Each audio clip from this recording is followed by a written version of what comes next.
Ти кой си? Така, добре ли е ти? Аз съм Велин Маринов. Съсе. Ей, миличката. Вехта е вече.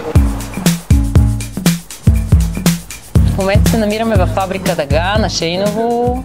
Аз съм Мария, това е моят колега Велин.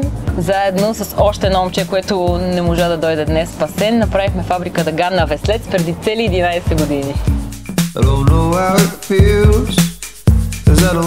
Една събота отворихме, направихме едни мекици. И следващата събота...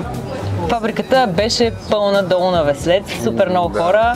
Хората лека по лека започнаха да говорят за брънч, след това направихме едни пържени филийки. Аз тогава разбрах какво е брънч.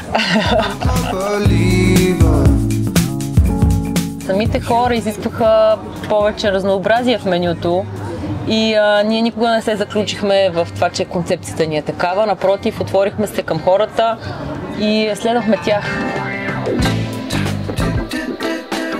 Какво искат хората?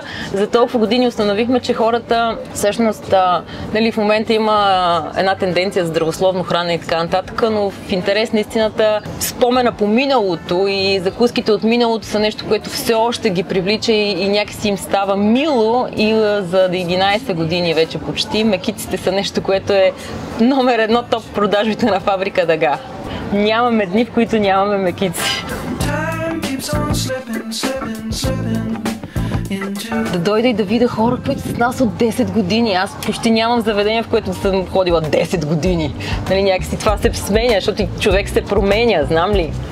И е много, много приятно да виждаш, че има хора, които от началото са с нас и все още ни се доверяват, все още се чувстват добре и решават да прекарат времето с близките си с нас. Със сигурност трябва компромис. Даже ние сме хората, които трябва да правим компромиси, не клиентите, със сигурност. Поне нашата концепция винаги е била такава. Ние реално никога не сме се занимавали преди това с подобно нещо и бяхме много отворени към това наистина да следваме хората. Кое е любимото за хапване? В момента най-много ям яйцата Бенедикт и пилешкия сандвич, в интерес на истината. Ако да преди време много обичах да ям мекиците, сега напоследък ги сменихме с новите неща. Ти какво обичаш да ядеш? Моето вече не го продаваме, филийки с лютеница прави домашни. Това би било винаги проблем за нас с храната, когато искаме да пуснем ново меню.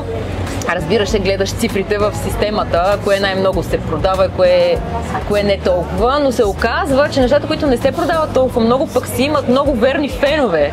Тоест хората, малко са хората, които ги ценят, но пък са доста... Да, и си има, защо ги махнахте? Да. Брънч без хляб не може и българин без хляб не може. Да.